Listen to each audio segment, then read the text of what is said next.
Hi there, I'm Harry Dean Hudson, and you are listening to Probably Designed. In this week's episode, we have a conversation with Fabian Fischer. Fabian is a game designer and developer here in Germany, and he's worked on quite a few games. Some highlights are Crimson Company, Hyperdrome, and his most recent game, Rack and Slay, which is a roguelike billiards game. Fabian has also done a ton of writing. I recommend you check out his website, ludokultur.de. There's really a ton of great articles on there. I'm really excited to bring you this episode with Fabian because I think that he's a really interesting person, and he's also really kind of a pillar of community for game design. I think that he gets into interesting conversations and he attracts interesting conversations. So without further ado, let's get started.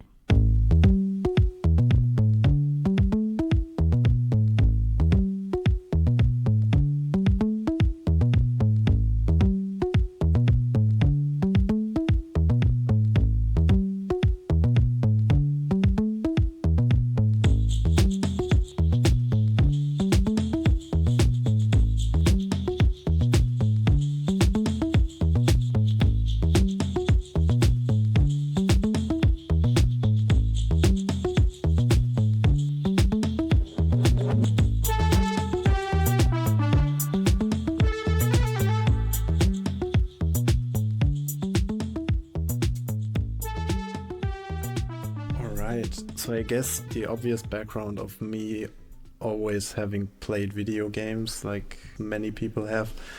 My dad got me started actually playing on a C64 back in the day, which was, I think, obsolete basically when I used it already, but we still had it around in the living room, and so I played my first few games there and did barely understand anything that was going on.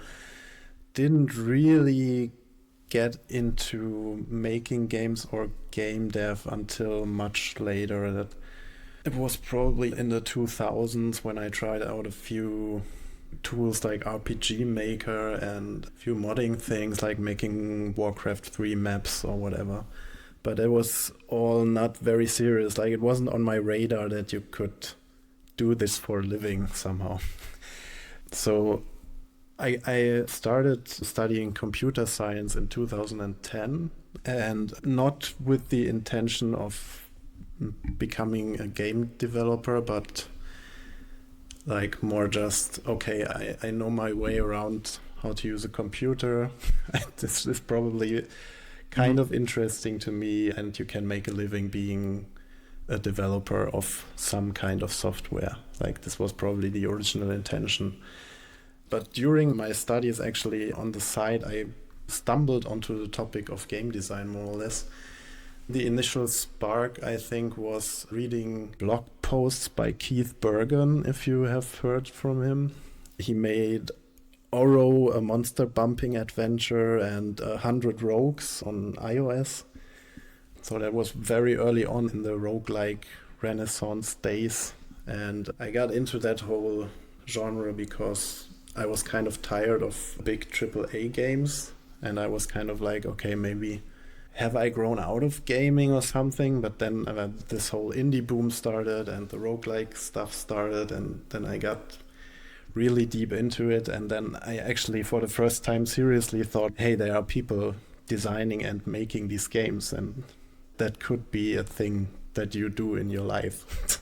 Yeah, so actually, when I finished my studies, I wrote a master's thesis on educational game design and put a lot of the non-educational game design stuff that I had read about in the meantime in there. So I had an excuse to kind of read through all the well-known game design books out there and put them in my sources. So that was more or less like a theoretical entry to the whole topic.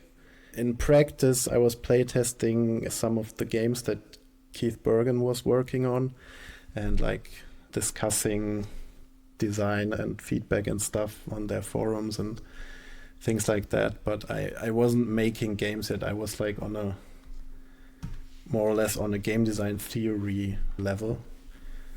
But at some point I started writing my own blog and kind of formulating my own thoughts on all this stuff that I had taken in.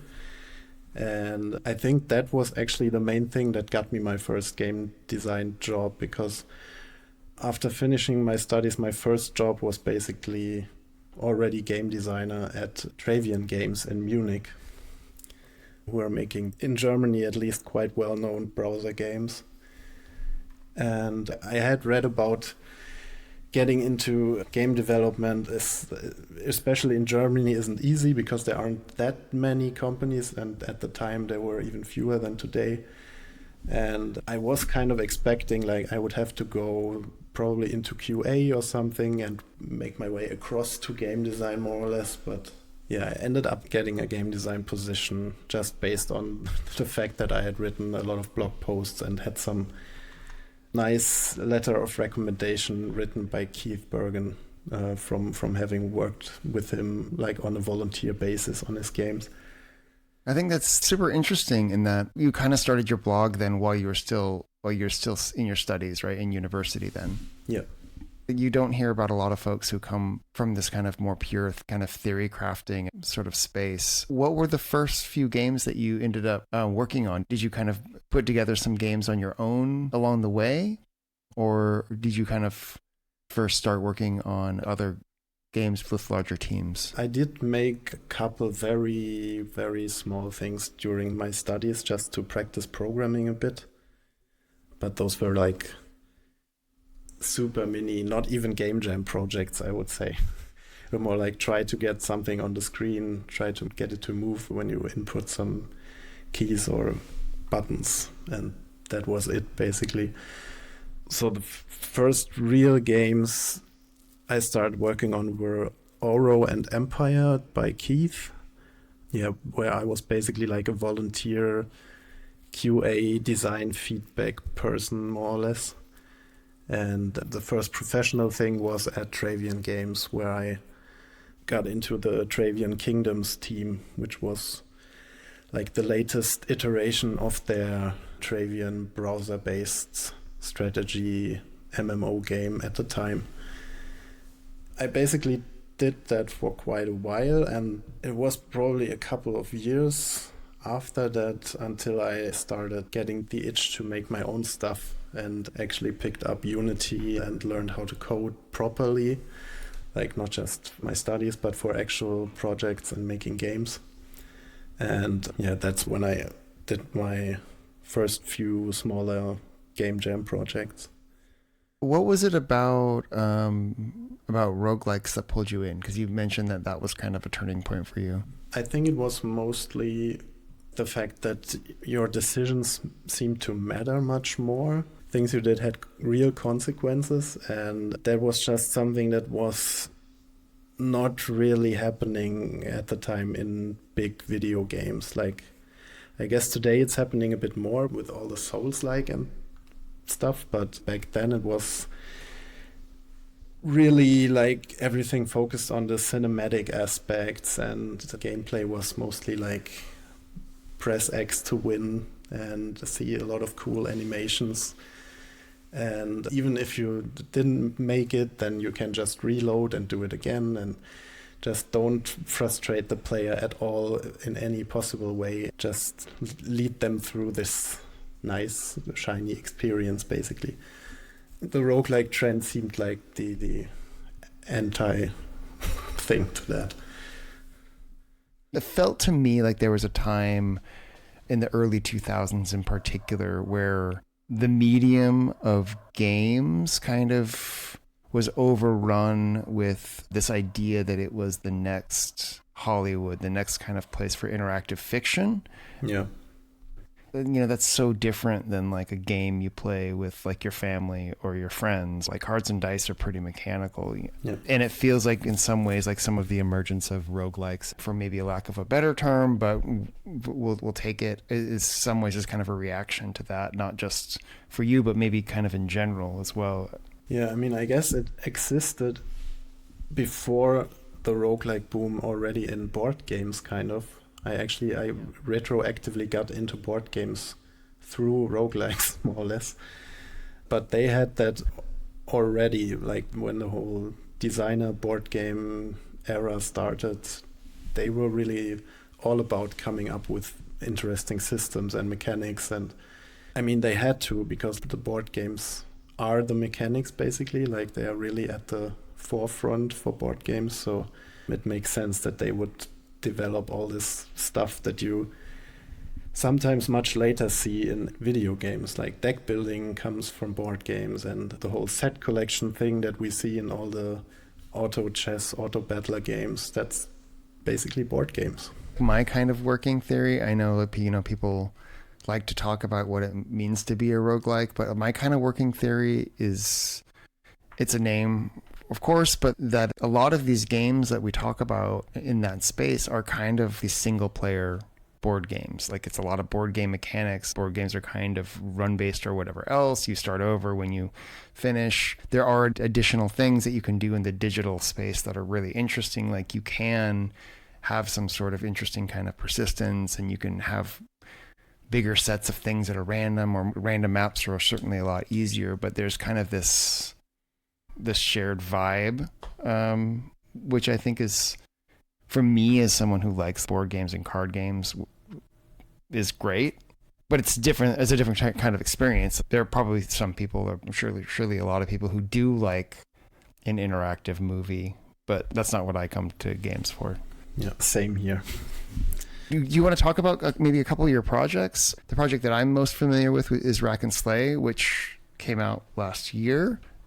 And it sounds like maybe you've got some other stuff probably brewing. I don't know if you want to start with Rack and Slay and talk about that a little bit and how you kind of approach the design. One of the things that I think is interesting in that game, and it is something that I've also to Brian from Billionaire about, and they're both, of course, games with balls in them, which is important to note, but the kind of the randomness of physics and kind of how physics can play into this other kind of chance and randomness, I think is interesting. Of course, in billiards, you have a lot more kind of control over what happens than you do in a pachinko or pachinko. I always get it wrong.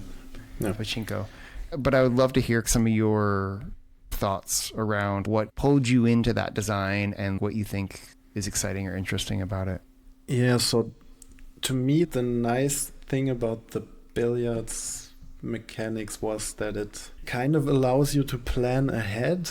Like you can kind of try to imagine where you will end up after a shot and what to do next, but it's never 100%, so there's always some uncertainty kind of baked into it. That's actually like a thing that I realized from the very early prototypes with this project, that it was already kind of fun even when there are no abilities, like, which is probably, you think, well, duh, it's billiards and people have played that for forever without special abilities. But I mean, it's like a simple 2D top-down game, right? So it's almost like these old Flash billiards games when you look at it.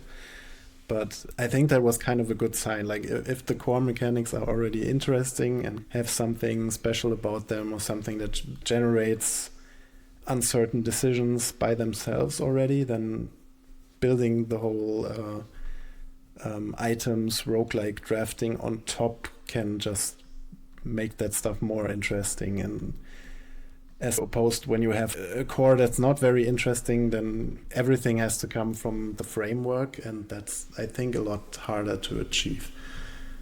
For sure. I find myself, when I've played the game, I get sucked into the actual billiards part, like the aiming, and I feel, because if you get it right, it's one of those things where you feel real clever, you know, and I think that's a really nice thing for players, is when the players get the chance to feel like their master plan comes together, or they master the system in some sort of way. And so you get this, when you make a bank shot, or like you hit 2 or 3 balls and it kind of does what you want it to do, you feel really good. And I wonder, I was going to ask you actually, do you play pool in real life? Are you a billiards player, or is it just something you got into as an idea for this game? No, I probably played it like 2 or 3 times in my life. In real life. I mean, I played it a bit more digitally, I guess, throughout the years, but Actually, I don't even think it started as a billiards idea. I wanted to make kind of a top-down tactics thing where you control one character, like basically traditional roguelike almost. But I wanted it to be about physics and momentum and bring all that stuff in, and then it kind of naturally turned into a billiards thing, kind of. It's interesting because I mean it translates so well. Like the things that are exciting about playing pool in real life are the same. It translates very well, I think, into a digital game, and it's kind of like I guess you're a UFO 50 fan, right? I think I've got some talk about Party House I want to have later, but in UFO 50, they have like 6 golf games or something, right? And it turns out that golf just translates really well. And I think billiards is like that in some sort of way. And maybe because it shares some similar properties with golf around just how simple it is to reason about the physics in 2D, or I'm not sure. Yeah, I mean, I think the digital versions usually get rid of the complexity of making your body move in the right way, which is a big part of those games when you play them in real life. They are basically the abstraction so that you can get to the core part of thinking about, okay, where do I want the golf ball to go and where do I want to end up for my next shot. In real life, you can't really do that unless you're already physically good enough to have the balls go where you want. But in a digital game, you can kind of access that part immediately, which is kind of nice. Yeah, I mean, like in real life, I think golf feels impossible to me. Yeah. How do you even hit the thing, let alone make it go where you want? Like billiards is a bit more. I actually had a pool table growing up, but it was one of those things where my dad got it at a garage sale or something, and he was super excited about it. And then I would have all of my friends who wanted to play it, and I never wanted to play because it was at my house. I'm like, oh, that's not. Let's go do something else in the woods or something. I don't know. But billiards, I think, is a bit more accessible for mortals than golf. I guess there's mini golf as a stepping stone. Yeah, I guess that's right. Yeah, I guess mini golf is definitely more accessible. Was there anything that you took away from having released that now? Like, what did you take away from that adaptation? Is there something that you would do again? Or is there something that you would do differently in terms of the mechanics? I mean, I think in terms of the billiards part, one of the feedbacks I got the most was you should be able to put spin on the ball. I think if I started again, I might look into this from the start and try to integrate it in a good way. I played around with it a little bit, but it just seemed to make things more complicated and more complicated to control. And I get why you need that in like a pure billiards game, because you don't have that many options to do things. But with all the effects from the items that happen and all the combinations you can get, I had the feeling it was just a little too much, and I really wanted to like just have the player worry about straight aiming and shooting power basically, and not fiddle around with spin and stuff like that. But I think there might be a way to do it so that it doesn't interfere with the game too much. Maybe just through some special items or things like that. But yeah, spin, I don't know. I guess players who've mastered the linear mechanics, who've sunk like 30 hours in or something, or 40 hours, just want something a bit more tricky. It seems like those are the billiards fans or billiards game fans that the game attracted, that asked for spin. But I get the idea, because it kind of, it in theory, it enables you to make some really cool shots that you can like record and show to your friends or something. Is there another game like that or translation that you've kind of thought about that you'd be interested in, or kind of on a wish list, or maybe a someday maybe kind of list, where there's some other kind of physics interaction that you'd like to put into a different context in a design? You mean like a different game than billiards? Yeah. Yeah, I mean, I have a few things on my list. I'd like to make a very simplified soccer game, for example, that basically puts you in random soccer situations and you have to come up with creative solutions. A little bit like, I don't know if you know it, there's this game called New Star Soccer on mobile. It's really like a quick fire thing of, oh, now here's a free kick, now you're on offense, now you're on defense, and you have to perform these little mini games basically. But I would like to take this more into like a more formal roguelike-y experience maybe, but I'm not sure if I'm ever gonna do it, to be honest.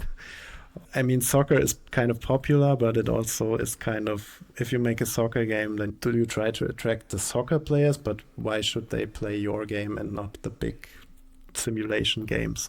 So is it really good to have this kind of theme on your game? I'm not sure about that. Yeah, it's interesting. I think it's pretty accessible. Like everyone's kicked the ball around a little bit, so it could be a broader audience. And that soccer is kind of the metaphor if the game's fun and not just people who are deep into soccer. But if it was just folks who are deep into soccer, there's so many of them.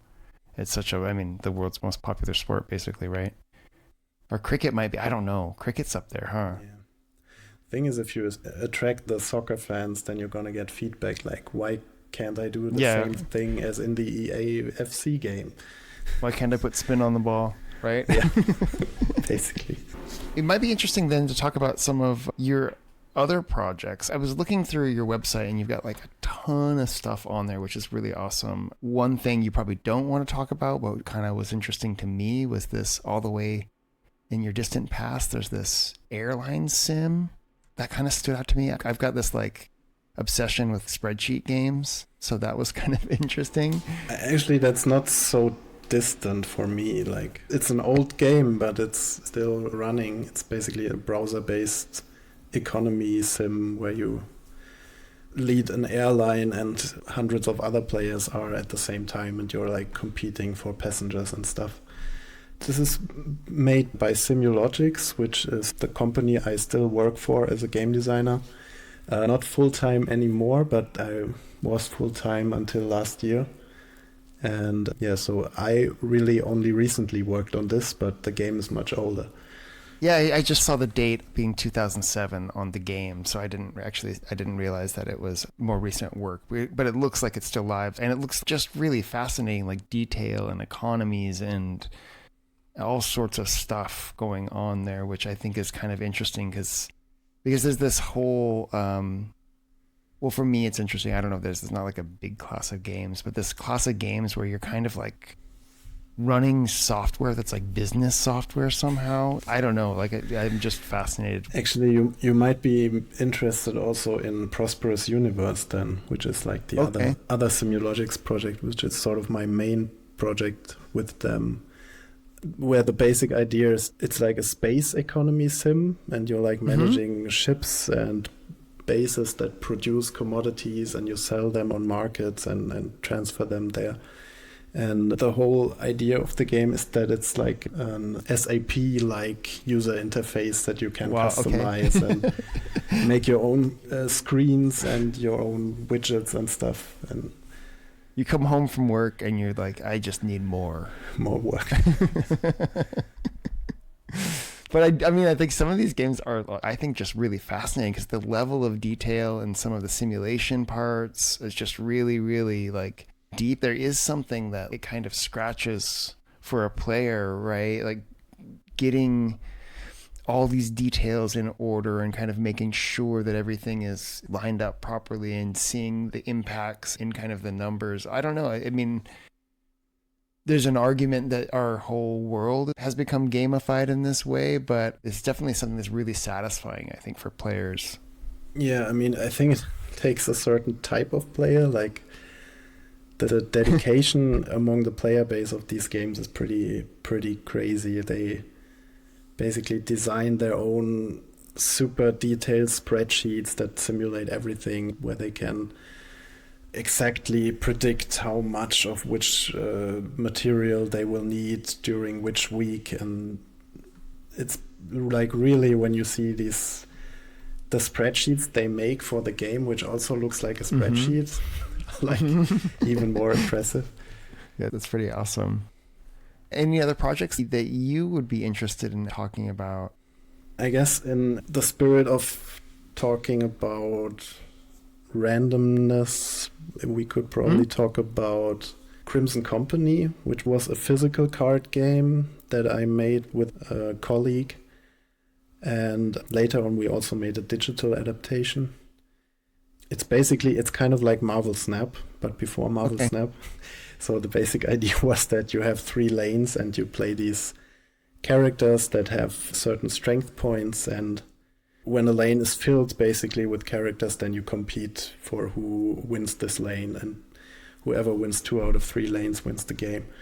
And characters have special abilities, of course, and can move other characters around or destroy them or trigger their effects again, stuff like that. And we kind of had this tagline of it's Magic the Gathering meets chess, because we really had the idea to reduce randomness.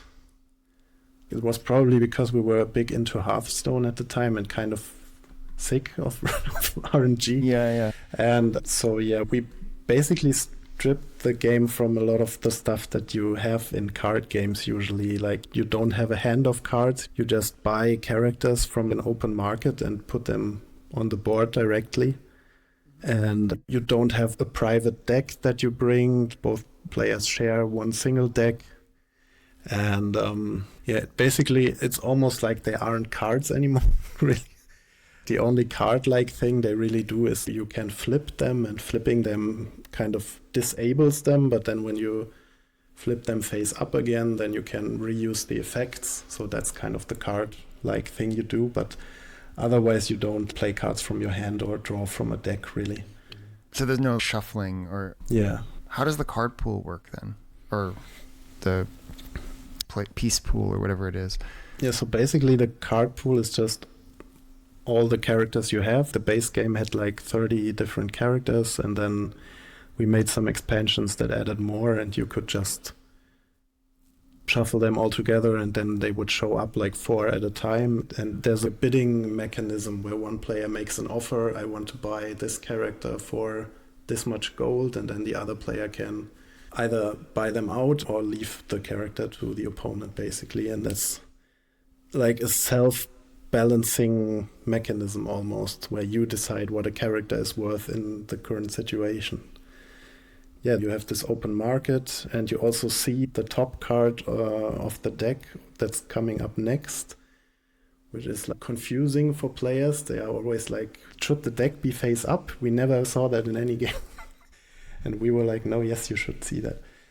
This was kind of like our way of having this idea of an information horizon, where the new random information that enters the game shouldn't immediately hit you in the face, but you should kind of have the ability to plan for it. So if you buy a character, for example, that you don't want to have destroyed, and you see on top of the deck the next character that's coming up has a destroy effect, then you can factor that in.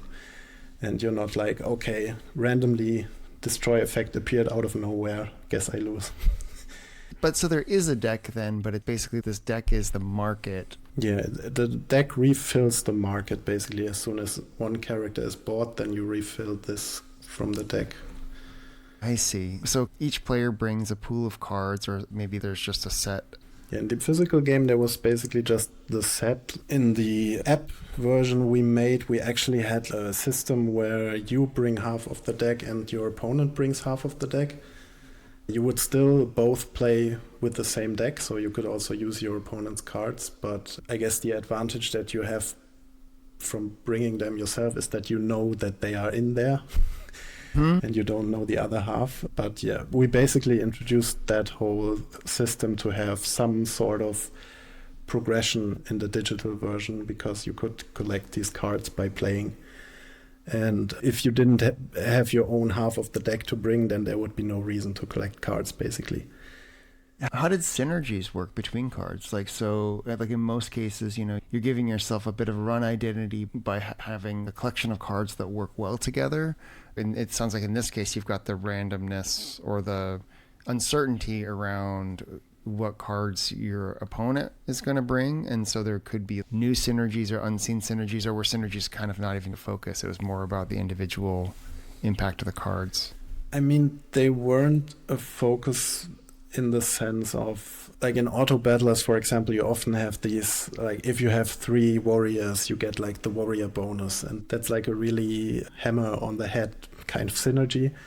So we didn't have a system like that, but there are certain cards that work with others. For example, one card might have an effect that gives you extra gold when it's destroyed or something, and then you can combine that with another card that would destroy it.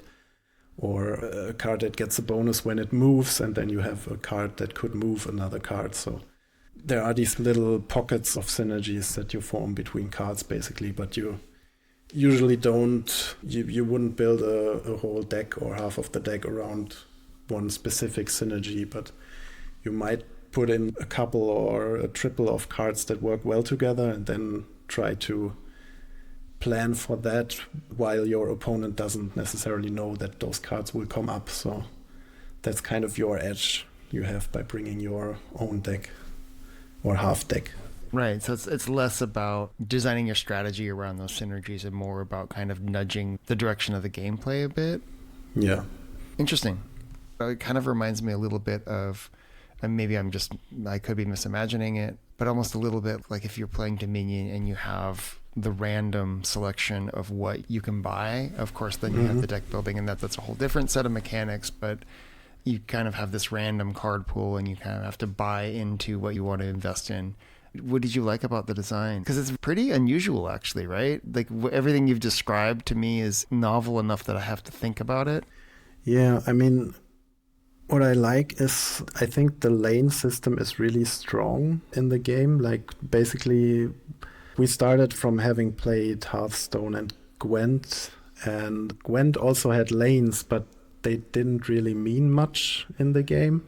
You had certain units that you could only play in certain lanes, but the lanes themselves didn't really get compared against one another or interact in specific ways. Basically just all lanes were one container in the end for points. And we wanted to push that more in the direction of the lanes having more meaning. Basically, in the process of trying to get there, we got rid of a lot of traditional card game stuff. So we didn't want hidden hands because then you could just have these gacha moments where you didn't see something coming and then you get destroyed. And we wanted it to be like more thinky, more chess-like, and like you're interacting not with the chessboard but with the 3 lanes. But it's the same feeling of kind of like spatial combat and maneuvering and trying to outsmart your opponent. And then even the bidding system kind of plays into that, because you always need to think about how much is a card worth to you, but also to your opponent, because they might just take it from you if they pay more than you are willing to bid. And how bad would it be for you if they took the card? It's basically the thought that you have all the time. It almost feels like you don't even want to call it a card game, right? I could imagine at least how calling it a card game almost brings all these assumptions from the player or expectations about, oh, I'm going to have a hand, I'm going to have a deck, because it's kind of just a metaphor for these things. I actually wrote a game design essay on the game at some point, and I called it How We Made a Card Game, but it was barely card game in the end. I think it still made sense kind of marketing wise to call it a card game, because I think it appeals to players that would also like Magic and Hearthstone and Gwent and stuff. It has kind of the same kind of thinking, just with less randomness. Yeah, so I think it made sense, but yeah, you're completely correct. You have to throw out a lot of assumptions you have about card games. Which is super interesting, I think, in the design space. But then there's always this tension about the description of your game or the metaphor of, say, dice or cards or whatever. Because in a way, it's just a way of communicating certain types of randomness, it feels like, to your players, or certain types of affordances that they're maybe going to get when they try to play. It's super interesting. I'm definitely going to check that out. I didn't know that much about it, but it looks super interesting. And I'm a fan of both chess and Magic, so it's right up my alley. I wanted to talk to you or ask you a little bit about, because I feel like I know that you are, or I strongly suspect that you are a fan of Party House in UFO 50. I think that this game is super fun. I was talking to Brian from Billionaire. His hypothesis was that Party House was going to like spawn a whole generation of press your luck games. I don't know if that's actually going to happen or not, but I know that you're a huge fan of Party House, and I'd love to talk a little bit about what excited you about that design. Because it's a really simple game, right? Yeah, I mean, like that is a hot take. I wonder if it's kind of like it already has happened with Luck Be a Landlord, I think. To me, they are very closely related, these games. I think Party House is kind of like you take Dominion and Luck Be a Landlord and put them together in a very elegant and interesting way, but still they have the same feeling to me. Like you pull random stuff in a random order, and then some stuff gives bonuses to other stuff that feels really landlord-like to me. Mm-hmm. But then you have, of course, the much more structured market, basically, where you have this, like in Dominion, you would have the random kingdom with the random set of cards. And you basically have the same thing in Party House, whereas a Luck Be a Landlord is much more raw random, where you just get like 3 different picks from the full pool, basically, every turn. Yeah, I think it kind of marries those two games. And I don't know if it will spawn a whole new thing, but it's certainly a very cool way to marry these. And it feels to me like that's the most modern game in all of UFO 50, basically, because in no way would this game have existed like in the 80s or something. It's kind of like there are very few games in that collection that probably would have, because they all do have some pretty modern design takes, it seems like, while paying homage, of course, to this era of gaming. They definitely have a lot of modern twists. But so with Party House, then, I guess I'm not hearing so much about the press your luck part of it as the interesting bit of the design to you. I mean, yeah, it has this element, but I don't know if it felt that central to me while playing it. To me, it mostly felt like, okay, I need to build a synergistic enough set of characters so that I can reliably have them score enough points with the parties that I reach the required amount, basically, and make enough money and get goal cards, basically. But I think the push your luck comes in occasionally if you're thinking, okay, maybe I can do one more. But I think the winning strategy in that game is not to push your luck. Like, it's almost always to play it safe and just have a synergistic enough deck that just reliably works and doesn't require you to push your luck. If you get into push your luck territory, you're on the brink of failing, I think. Thematically, to me, I want the push your luck to be a bigger, right? Because it's like, thematically, I want it to be about make the party as crazy as possible without getting the cops called. Yeah, I think you might be able to do that. Like, it would probably take a different kind of a different game scoring mechanism at least. Like, yeah, a different game, but you could probably turn Party House more into that by just incentivizing different things, like making the biggest, craziest party more of a thing, which right now it's not really a thing. Like, it's more about reliably having good parties rather than one enormous one. I really like the game, but you're making me almost a little bit sad about it, because it sounds like such like a, like, just reliably have decent parties. Don't try to have a crazy one. Just reliably have a pretty good party and you're in business. Yeah, I guess it's more like a party throwing business rather than a crazy private party creator. That's funny. Can you talk a little bit about what you're up to now, or what you're excited about building and some of the design things you're exploring currently? Yeah, sure. I'm kind of working on 2 projects right now. At the end of last year, I did a few prototype explorations, and those 2 were those that sticked, basically. The first one is sort of the main project right now, which is like, again, an auto battler and a deck builder. Kind of a more traditional card game like Slay the Spire or something that's not an auto chess like, but it plays itself automatically. Imagine Slay the Spire, but your deck plays itself, basically. So the challenge there is to figure out how to make the cards work together and synergies work together when the player doesn't decide what card to play. It's very much about building a machine that works, that creates value for you, basically. I wanted to get rid of the micromanagement of having to optimize your turn and maximizing your damage output by playing one card first and then another. I just wanted to have the raw synergy building aspect of it, basically. This probably appeals to a specific kind of player, right? Because there are some people who get really excited about the tactical play or more excited about the tactical play, and this is really focused on the engine building, like solely, right?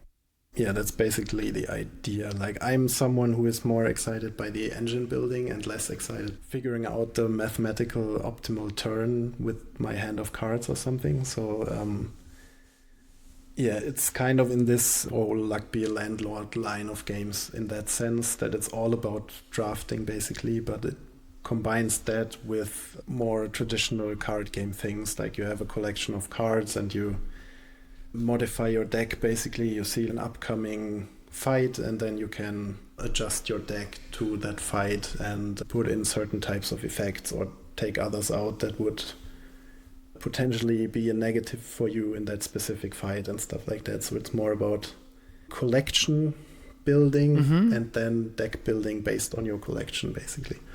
So there's some chance involved because you're still using a deck shuffling and hand drawing kind of mechanics, it sounds like. So how deterministic do you imagine it being?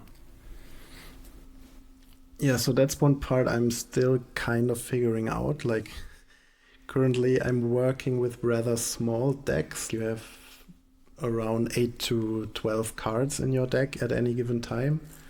So you kind of draw through your deck every fight multiple times usually.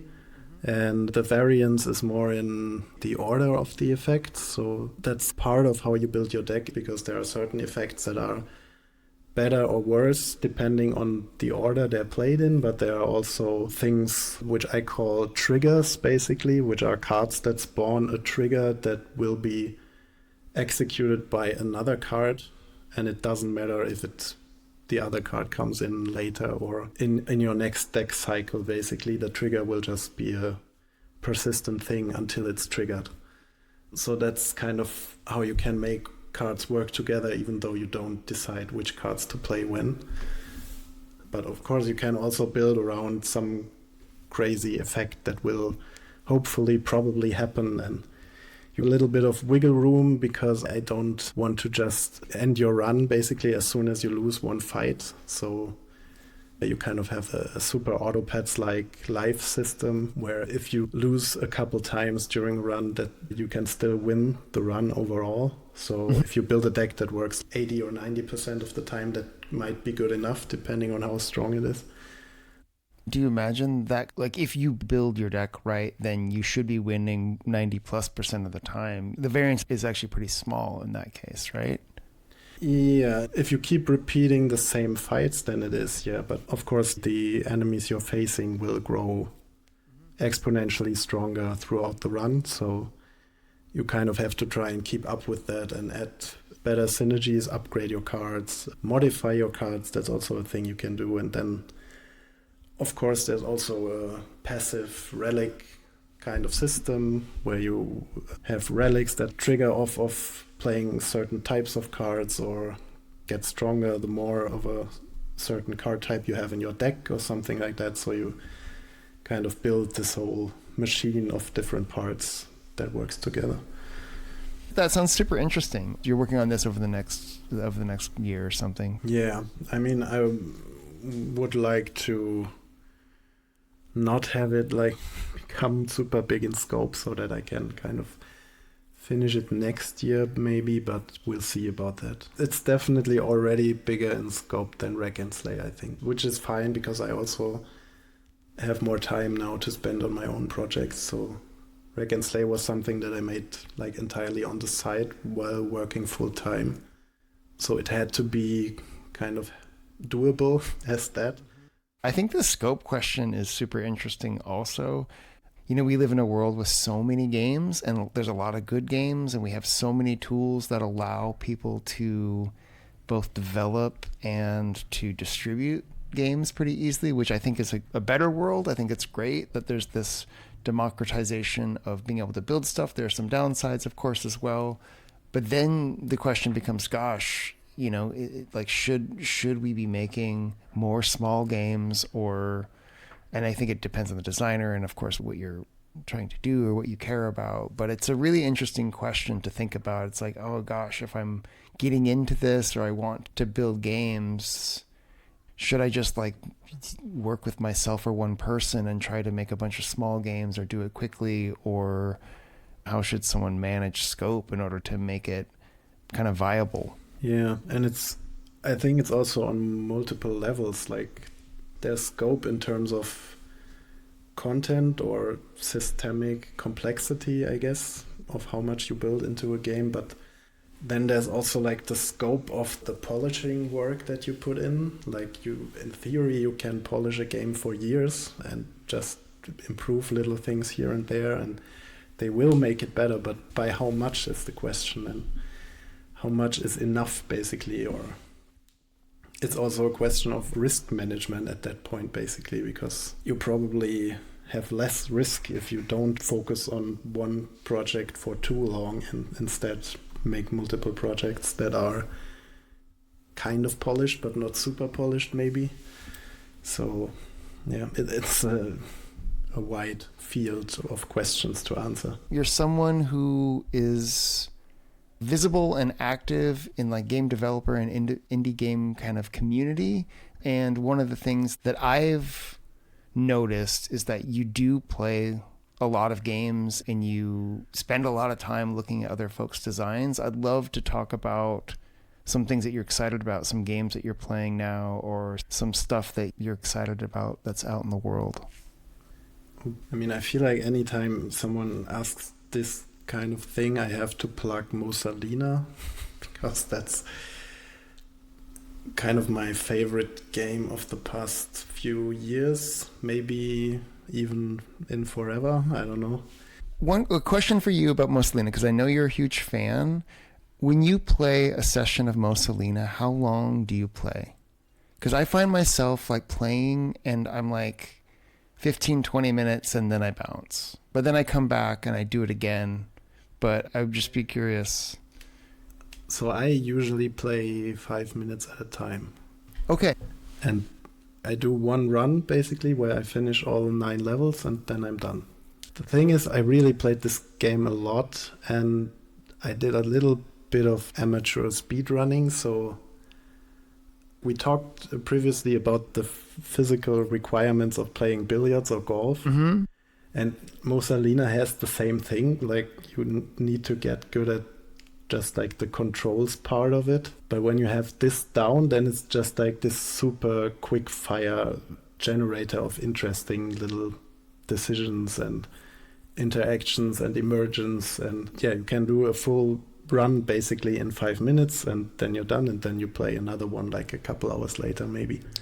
See, I think I've never gotten over that hump of the controls because I play it and I'm like, oh, this is interesting, but I'm kind of like, what am I doing? Or I'm thinking too much. And then, I'm just like, oh, I just fell off that thing too many times. I'm going to go do something else. Yeah. I kind of remember having the same experience initially, like when I first played the demo, I think. But I could feel like there is something here, something more interesting than being a platformer, basically. And so I kind of got over the platforming hump to access that part. It's kind of like Spelunky, actually, but in Spelunky, the difference is that the platforming always stays kind of difficult because it has a lot of precision platformer elements almost. But it also has this super interesting system of emergent interactions and objects and enemies and yourself interacting in all kinds of different ways. But to get to that, you kind of have to get good enough at the basic platforming part to access that. I wish I was better at it. I guess I just have to put the time in. Yeah, I mean, you don't have to, but I recommend it. I want to. I think it's really rewarding. Like, it's one of the most rewarding gaming experiences I've had, getting good at the game, and it keeps putting me into interesting places. Like, of course, now that there's a community level editor thing, you basically have an infinite supply of new levels, and they just combine with different sets of tools every time, and it's just, there's always something happening where I'm thinking, oh, I haven't seen that before, and that's really rare, like if you play a game for really long, that you can still see that kind of stuff regularly. Yeah, that's really cool. What else aside from Mussolina? Another like hidden gem recommendation I always give is Oro, the monster bumping adventure, which I talked about before, which was kind of my path into making games, I guess, but it's also one of my favorites of all time, basically. So that's really also something that holds a special place in my heart, I guess. Anything brand new that you're excited about? I mean, the latest game I really got into was The Bazaar, which is controversially coming to Steam now, and it's like a lot of discussions about monetization and stuff like that. And I'm not really familiar with the monetization controversy. Is it going to be a service kind of oriented game, or are there going to be some sort of like... It went through some iterations now. So first of all, they sold access to the closed beta as if they sold the game for a premium price, but that was just basically for the early adopters. And then they went full free to play for the open beta and tried to go with mostly cosmetics driven monetization, which is fine, but they probably saw that it wouldn't work all that well, which is also not uncommon with the cosmetics driven stuff. And so then they tried to introduce some slight pay to win-ish components by having card expansions that you could buy, so you would have more potential than players who didn't have the cards, and then players hated that, so they tuned that back and moved more into cosmetics again, which probably again didn't work, so now they are making it a premium game to sell on Steam for full price and are moving away from free-to-play completely, basically. So yeah, it's like a lot of back and forth. It's really easy to be grumpy about some of that stuff, but it's a really hard problem to solve. Like if you really want to run a business, if you want the game to continue to get updates, and if it requires servers and all this sort of stuff, it's really hard. It's really hard to figure out how to make that work without being, I don't know, there's so many dark patterns to fall into. I mean, they had this subscription model in there where you could get more cosmetics basically for less playing time or something. It was more or less like a supporter package thing. People who wanted to could support the game, but you didn't have to. So most people probably won't. And then when you have a big team, I don't think that's really sustainable. Like, I guess it's sustainable for something like, or was sustainable for something like Dwarf Fortress, which was purely donation based until it came to Steam. But that's like 2 people, and the Bazaar has like a huge team behind it. So yeah, they probably were looking at the numbers and it didn't pan out. Yeah, for sure. I mean, it seems like, I don't know, making $5 million is a lot of money, but it goes really quick if you've got a team of 20 people, right? It's in terms of salaries and time or whatever. And then, of course, minus all the cuts and everything else, it's interesting. I mean, Dwarf Fortress, of course, has the advantage of like 20 years of mythology that kind of come with it, right? That's kind of this marketing of this passion project that's been going for so long. So I guess we don't need to go into the weeds of the sad parts of game monetization, but it's a hard problem.